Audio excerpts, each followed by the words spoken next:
Hi, y'all. Come with me to the Delta of Arkansas, where a true nightmare unfolds. In Lee County in 1995, a young lady is driving home in the dark of night on a lonely stretch of highway. A blue light is behind her. She pulls over and she is met with a monster. He covers her head immediately and assaults her in a field, secluded. He places her face down in the field, tells her do not look, and leaves her there. She makes it out. She reports the crime. In January of 1996, a young lady just got finished cheering at a basketball game. She is on her way home. She's on a secluded road in Lee County. She sees a blue light behind her. She pulls over. She is also met with a monster. He is wearing a face mask, gloves. He has a gun, and he immediately covers her face. He takes her out of the car, puts her in another car, and drives her to a secluded field. He assaults her. He leaves her there, face down, in the field, in the dark. She does make it out, and she reports the kidnapping and the sexual assault. In November of 1996, 43 miles north of Lee County, the blue light attacks his third victim. Sounds identical to the other two victims. Blue light, mask, gun, sexual assault, kidnapping, left in a field. Only thing, this victim he played Russian roulette with. The police realize they have a problem. This is escalating. He's going to end up taking someone's life. State and local authorities issue a press conference to inform the public of the danger. Teenagers, women alone on secluded highways.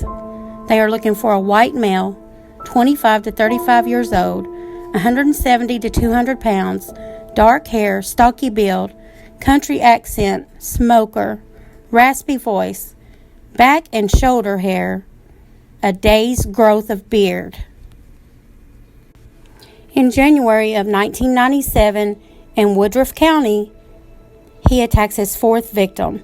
Blue light, mask, kidnapped, sexually assaulted, left in a field. In 1997, there were several attempts to pull over young women, but they were unsuccessful, but they were reported. That same year, 1997, the blue light rapist claims 2 more victims. So far, that is 6 kidnapping and 6 sexual assaults. In July of 1997, a young lady named Shannon was leaving Lone Oak, Arkansas, going back home to Cabot. It is around 10 p.m. She is speeding. She has work the next morning. What does she see behind her? Blue lights. She pulls over. She gets her driver's license out. She turns around to hand them to the officer, and she is met with a monster at her window. He quickly covers her head, takes her from the car, puts her in another car, and drives her to a home. Shannon is 18 years old. She had just graduated high school 2 days earlier. She worked at a bank in Cabot, Arkansas.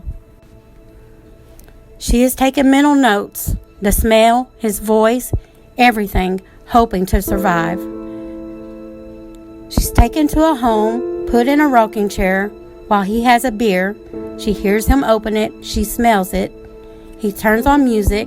She can hear it. She's blind. She can't see this whole time. He puts her on the floor. He tells her, close your eyes and do not look. He removes the item from her head and duct tapes her eyes shut. He then proceeds to assault her repeatedly. He then tells her, I'm done with you, girl. You can get dressed. She is still duct taped around her eyes and cannot see. He takes her back to a car, still blindfolded, drives her to a secluded field, puts her face down in the dead of night, tells her, count to 100, and I better not see your eyes.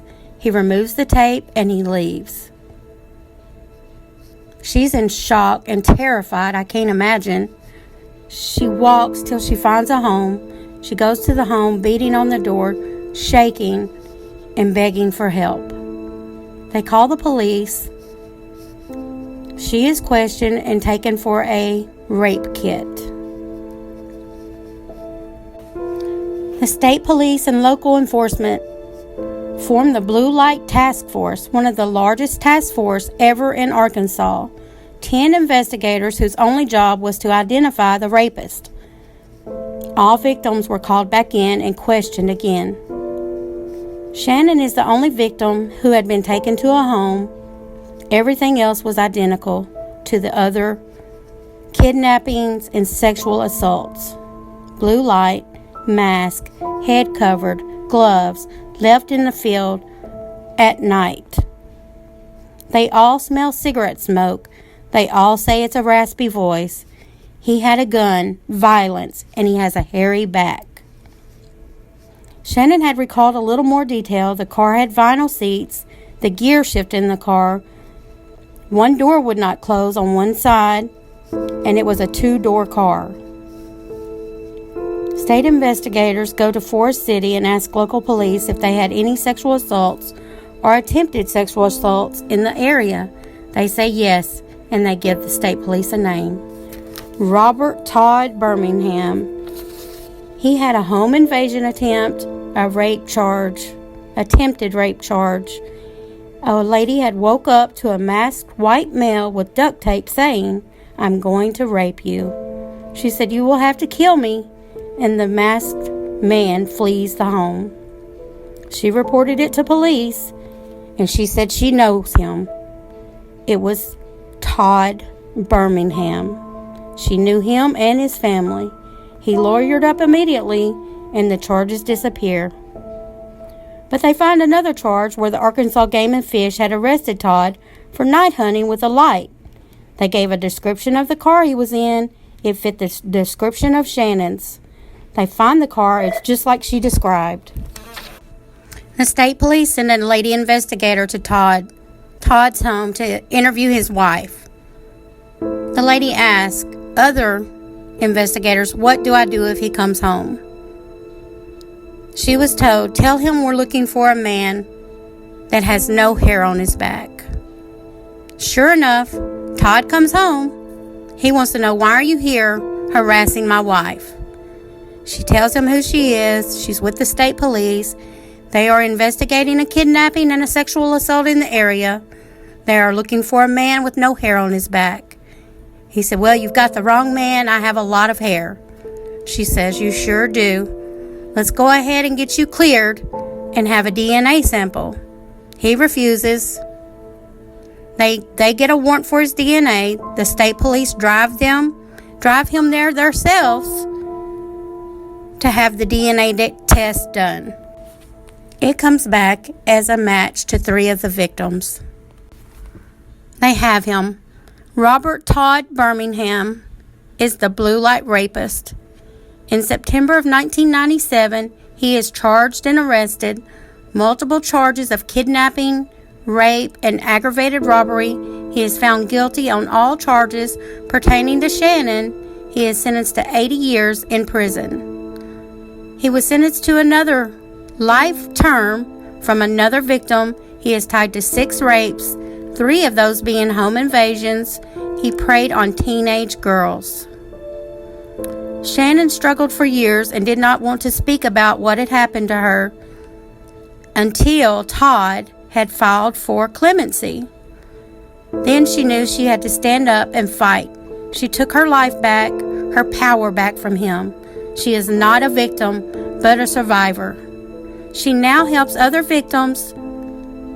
She worked with local law enforcement to have a law passed called Shannon's Law, where it is a felony offense for regular citizens to have police blue light or police equipment. She is writing a book in hopes to inspire and help other survivors. I only share her name because she has. Shannon's Law. You get it? The blue light rapist died in 2020 in prison from COVID. So I guess something good did come from COVID. It took a monster out of this world. Y'all please stay safe out there, and thank you for listening.